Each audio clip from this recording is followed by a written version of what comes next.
So Paul, today we want to look at what ancient prophecies from historic texts spoke of a coming Messiah from God who would rescue the Jews from its enemies and save the world.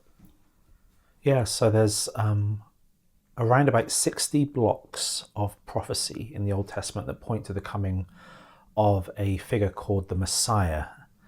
And within these 60 blocks, there are around 300 specific details. And so when we look at these 60 blocks of prophecy and these 300 details, and we kind of piece them together, it paints a very, very clear and I would say vivid picture of who the Messiah is to be.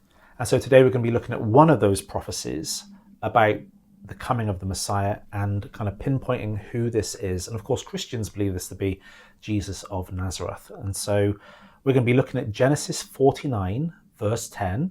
And this is a very, very early prophecy or hint at who the Messiah is going to be. So before we go into that, I just want to dogmark something you said really quickly in passing, which is there's 300 sort of pieces of evidence or details that then point to someone. That's pretty conclusive. I mean, you only need a couple of bits of evidence to prove something in a court of law. 300 very specific details. That's huge. It's massive, and that's why when you go through the book of Acts, you'll see that one of the primary ways that the apostles evangelized to fellow Jewish people was using these 300 details, these Old Testament prophecies.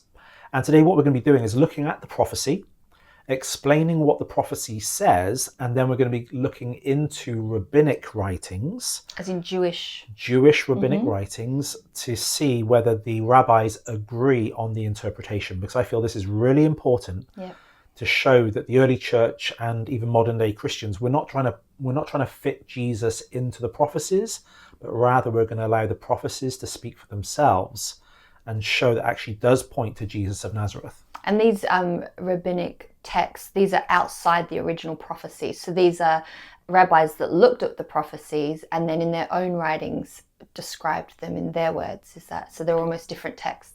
Sure, 100%. So these rabbis are not Christian believers. They're not followers of Jesus. They've just looked at these prophecies independently of the Christian faith, of course, and they've come to the same conclusion: this is the Messiah.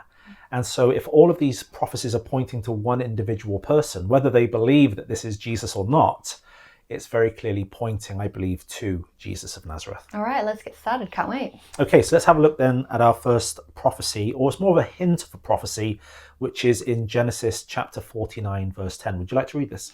Okay. The scepter will not depart from Judah, nor the ruler's staff from between his feet, until he to whom it belongs shall come, and the obedience of the nations shall be his. And the reference there is Genesis 49, verse 10. Okay, so we have this first hint of the coming of a Messiah or a ruler, and we know he's a ruler because two descriptions are given. Number one, a scepter will not depart from Judah, and the ruler's staff from between his feet. So the symbol of a scepter here, which is usually a kingly image, or a ruler's staff. Well, King Charles has one, doesn't he, at his coronation? At his coronation, absolutely. And so we've got this symbology of a king or of a ruler, and we're told that this king or ruler and this ruling lineage, this ruling line, will belong to the house of Judah. So of the 12 tribes of Israel, specifically it will be the tribe of Judah that has the authority to rule over Israel given to them by God. Okay, so Jacob is prophesying over the 12 tribes here, and he's in particular... Which were his 12 sons. Were his 12 sons, and so in particular he's focusing on Judah, one of his 12 sons, saying that the authority from God to rule over his brothers is in Judah. So from the line of Judah, the legal authority to rule will come. And so very clearly we're told that the authority to rule is in the line of Judah. And we're told that the scepter will not depart until he comes to whom it belongs.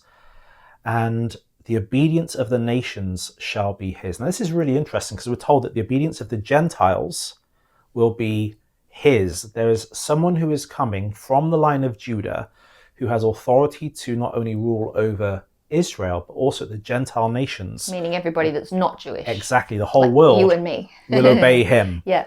And so this is very clearly a messianic prediction, because so far there has been no one else apart from Jesus of Nazareth who even comes close to fulfilling this criteria. Mm-hmm. Sounds good. And because Jesus came from the line of Judah, because King David came from the line of Judah. 100%. So Jesus' stepfather, Joseph, was from the line of Judah. Also his mother Mary was from the line of Judah. Yep. So what was the Jewish interpretation of that text? So there's lots of rabbinic discussion concerning Genesis 49:10, and I'm going to read the Targum Onkelos, which is a Aramaic translation of the Hebrew Old Testament, and what this has to say about 49:10: the transmission of dominion shall not cease from the house of Judah, nor the scribe from his children's children, forever, until the Messiah comes, to whom the kingdom belongs and whom the nations shall obey. So very, very clearly in a first century Targum, the Jewish rabbis at that time believed that the one who is to come, who's to be ruler over the Gentile nations and over Israel itself, is the Messiah. They actually use the word Messiah here, Mashiach, the anointed one. So very, very clearly they believe this to be the Messiah here. If we look at Rabbi David Kimhi, or the Radak, he says Onkelos understands the word as referring to the Messiah. He bases himself on the variant spelling here, still having the same meaning as the Messiah, or his. This is also the way the Bereshit Rabbah 99.8 understands the word. Yaakov would be saying that Yehuda, or Judah's preeminence, would not be short-lived, but would continue until the coming of the Messiah, the one to whom royalty would belong permanently. So again, the Radak here very clearly teaches that this scripture verse in Genesis 49:10 is a prophecy about the coming of the Messiah. So just a question I have. It talks about the fact that Judah's line will continue until the Messiah. I remember when Jesus was with his followers and he said, if you're still here around this time, flee the city, because he saw the impending destruction that was going to come upon Jerusalem. When that happened and the Israelites were scattered across the earth, was that the end of the reign of the Judah line? Because since then, did they reinstate a king? Because they were in exile. And then when they returned to Jerusalem, did they have another king put in place? And was that still of the Judah line? Or is this yet another evidence point that, Judah's line continued until Jesus? Well, it's an interesting question, because the final king descended from David of the line of Judah, it ceased with the Babylonian captivity. Yeah. But there was still the potential for another king to arise after this, although nobody did. There were other kings like Herod and Herod Antipas and their sons, so on and so forth, but these were kings set in place by Rome. And they were Jewish, of course, but they were allowed to be set in place by Rome. And were they of the Judah? They were not descended from David. Is that interesting? Yeah.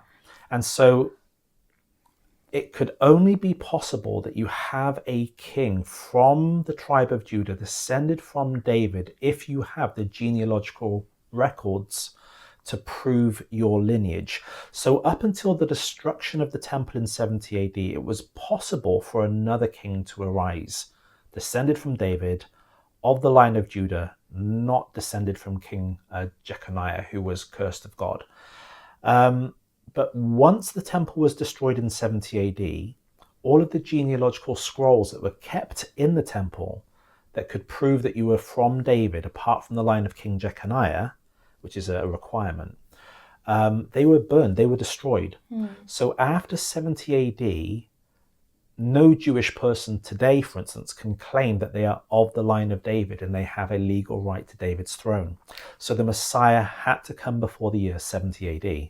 So to me, that's it's proving more substantially that Jesus of Nazareth is the fulfiller of this prophecy, because it's really clear that Judah won't cease to have the scepter between their feet until the Messiah comes. Jesus of Nazareth came, and then that line stops. There's no more descendant kings from the line of Judah. So it's not just that Jesus was from the line of Judah, it's the fact that after Jesus, that line ceased. So it's kind of like, if it ain't Jesus, then it needs to be someone before Jesus to fulfill that prophecy. And there wasn't exactly. So yeah, wow. And so that's why it's really powerful, because I'm sure there are descendants of King David in the world today, and there are many people who would claim to be descendants of King David, but they can't prove it. And there's also, let's not forget, the 300 other pieces of information that person would have to fulfill. Sure, to be the Messiah. So is there anything else we want to look at on this point in terms of writings? So what we can look at Rashi. Rashi says, the scepter shall not depart from Judah. This refers to the Davidic monarchy.